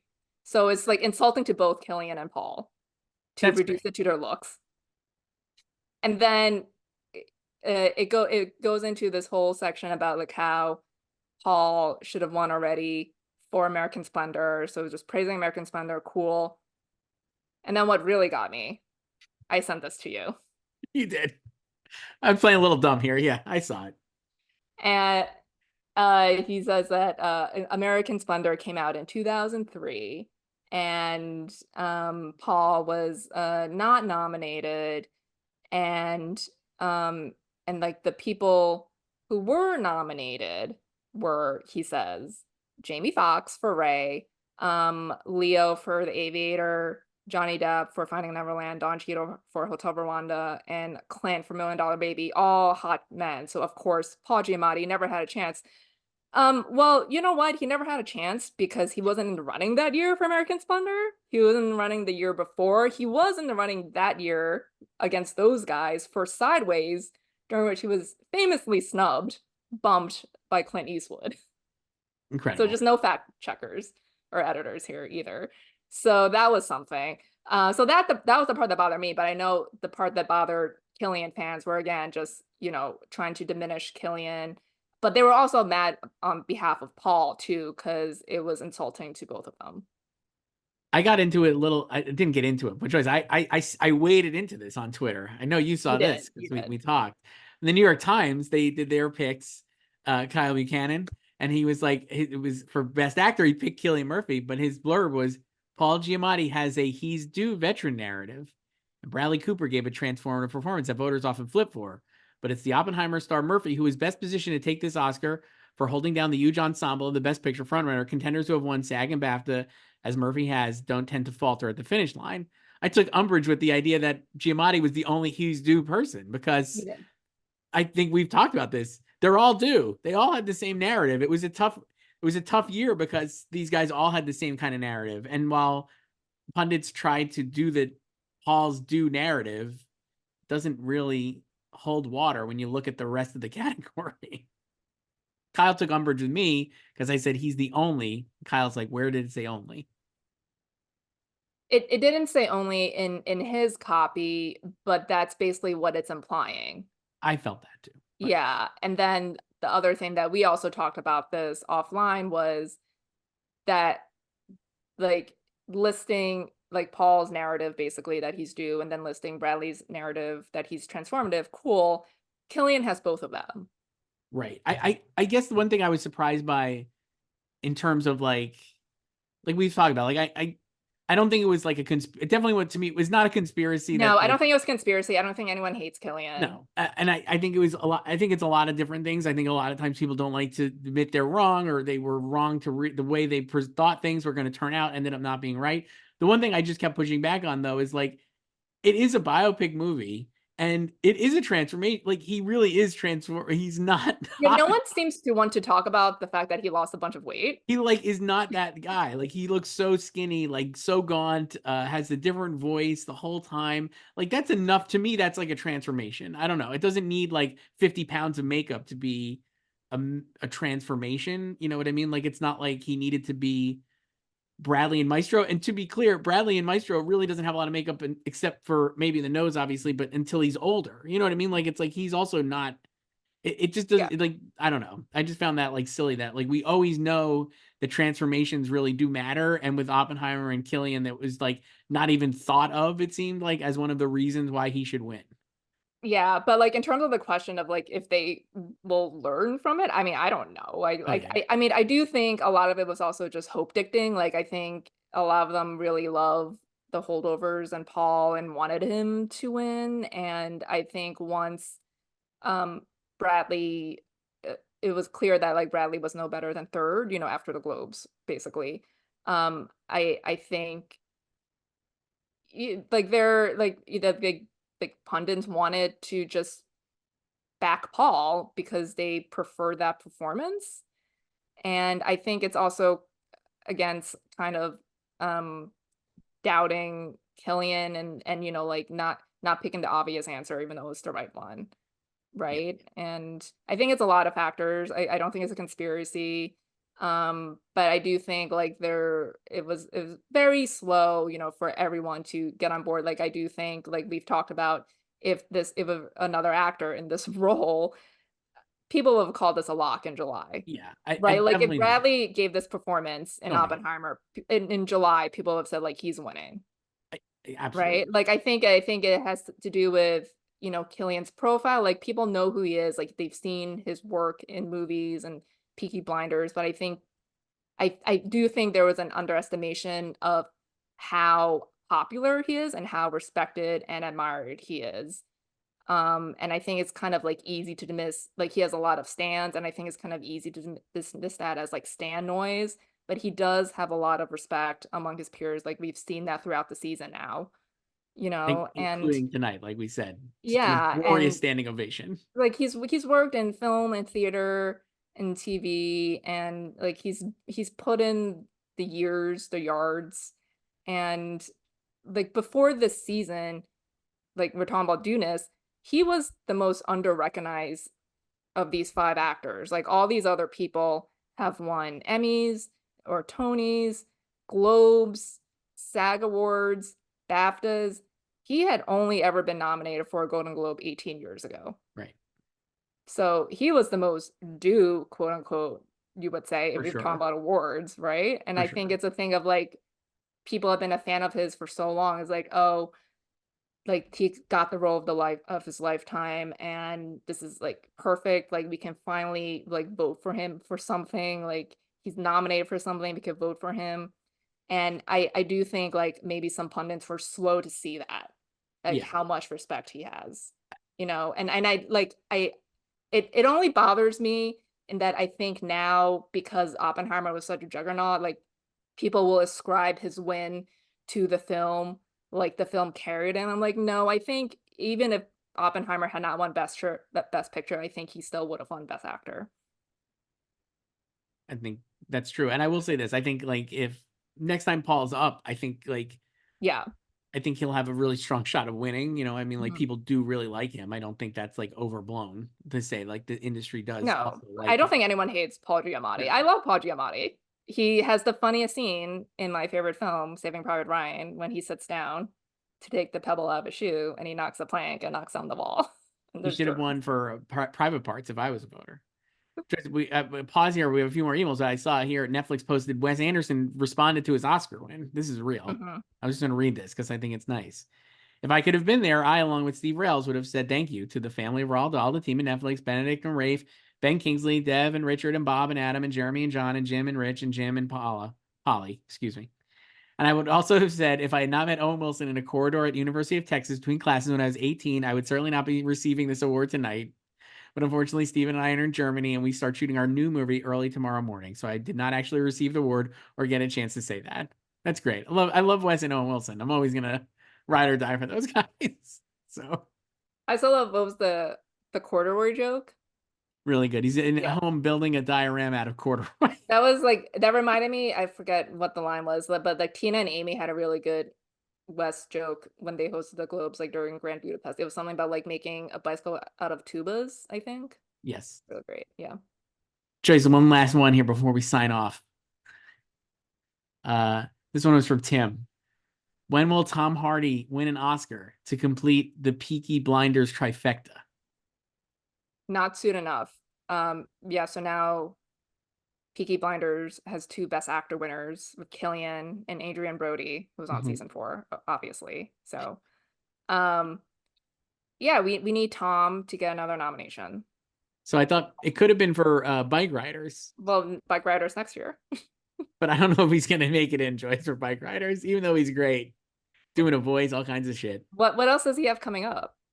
Let's take a look. I'm gonna Google him. Let's see. We need Alfie to get an Oscar. Yeah, can we get him in put him in a whatchamacallit, in a Nolan movie, maybe? Let's see. Do. Chris needs to call him up again. Well, obviously Venom 3. Are they done with that, or are they still doing that? I think they're still doing it, maybe done with it. And then he's in a Gareth Evans movie called Havoc. Oh, right. Yeah. That's the one with Tim. Yep.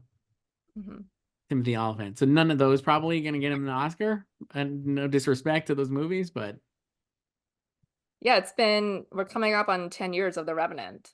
So I will say he's pretty great in Bike Riders, but I just feel like Bike Riders. the voice. Yeah, he's doing a voice. I just don't think it's gonna love that movie, but I don't know. It's coming out so soon. It's coming out this summer. But like I think it's still it's a better release date for it than December last year. It definitely would have gotten lost if it came out in December. Yeah. Certainly. Like it could just, even if it's not like an awards player, it'll be like a good summer movie. Yeah. So Joyce, I guess that's the last one. Let me look here. Just look and see if any more came in.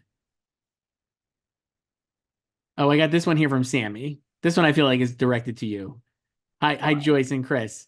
Is Chris Evans jealous of Scott Evans because he's never been in a Best Picture nominee and never danced on stage and kissed Ryan Gosling? I don't know much about this Scott Evans a duo or a brother relationship. Scott is his brother, obviously. Yes, no, I know that. And yeah, well, Scott is in Barbie and was on stage with him for I'm Just Ken. He was a Ken and they kissed. So I guess it's like, do we think like Chris Evans wants to kiss Ryan Gosling? Does Ryan Gosling remember being in The Gray Man? Does he remember that at all? No. Yeah. I don't think so. Are those sequels ever happening? You like The Gray Man. I did. It wasn't bad. Certainly seen worse movies. Yeah, but Chris Evans hasn't been in a Best Picture nominee yet. He probably would have been had they had 10 nominees for Knives Out, because that probably would have gone in. Yeah. Yeah. So, but he hasn't been in one yet. So, and Scott has. So Joyce, we're gonna wrap it there. We'll be back, I guess, Thursday to do our 2025 Oscar picks. Gonna get in the lab here next few days, come up with some stuff. I haven't looked at anything yet. So, I mean, I know things like what's coming up, but I haven't actually thought about it yet. I have looked, and I'm really excited to speak to you about it because I feel like there's a lot of movies that could be involved that I don't know if they'll actually be good. So I guess we'll find out. I'm excited. Any last thoughts on the Oscars, Joyce, before we leave? I liked the show, enjoyed the show. I thought like as a season overall, like it was a good season, I think. I think we had a lot of really great movies. Like you're always trying to declare the year as like one of the best ever. And I'm like, we should wait a minute before saying that. But I don't disagree that we had a lot of great movies this year. And I think the Best Picture lineup is one of the best. Like I know a lot of people hate Maestro, but it's not trash. Like it's good. Like there are good things about it, and I think there's a little something for everyone in the lineup. So I really like the lineup. Even better that PGA went with the same lineup, you know? So, and yeah, like it was predictable for the most part with the Deep, but I think it was still exciting in a sense, because we did get some, minor upsets tonight. And I thought like all the winners were good, and I can't say that every year. Totally agree. Do you think we'll like look back on like? Do you think Emma will be considered an upset when people like historically look back on this? I guess like if you look at the odds, because I think Lily wasn't first by the end. Yes. But no, if you're like looking at the context, because like she did win more awards than she did Right. ultimately, and it was the stronger film. Obviously, like we've said, like people are upset about Lily's loss, but the thing is like, and she couldn't make history tonight, but it's like people need to stop getting upset at the Oscars and get mad at the industry, because the Oscars are at the end of a long assembly line, Mhm. and it gets the most publicity, but we need to give people the roles first and back them and finance them and support them so they could get to the Oscars and hopefully win one. So Yeah. hire Lily Gladstone, give her great, keep her booked and busy, let her produce like Emma's been able to produce. Like we need more female producers and women of color producers too. And she's very smart, if you listen to any interview with her, like she knows her shit. And we've talked about this before, like, with Halle Berry, like she hasn't been back, right? Like nominated, and I don't even know like what you would have considered her a snub for since she won, right? Mhm. And it's like she needs the opportunity, like it's like what Viola Davis said in her Emmy speech 9 years ago. It's like you need the opportunity to do the work, and Mhm. then the award, like, because the awards are a bonus. It's a privilege. Like Right. you're not entitled to an award, and you're not even doing anything because you already put in the work when you made the film. You're just depending on other people voting for you. So, but you need that backing to do it too, to be able to make the project and for people to hire you. So, but I don't like, I think Emma's win will age well, and I don't think it will be necessarily seen as an upset. I think it'll just be seen as a close race. Yeah. Like I don't think like when people look back at like Hilary Swank and Annette Bening, it's really seen as an upset. Mm-mm. I don't think so. I remember back then predicting Hilary Swank. Yeah, I think it was like close, right? It was Yeah. definitely like It's like could it's have like gone this either year, it's like way. close because Annette won SAG Right. too. Yeah, I don't think it'll be thought of as an upset either, even though I think by the end the odds were definitely in Lily's favor because like a week ago you would have said Emma would have been the favorite, I mean like, before SAG even and even right after SAG maybe. So, yeah, I agree though. I think the year was a great year of movies. So, that's always good. Maybe I not don't the know best about year. this year. So We'll see. A lot of options. Joyce, so we'll talk about this year next. So we'll stick around. I'll see you then. Bye.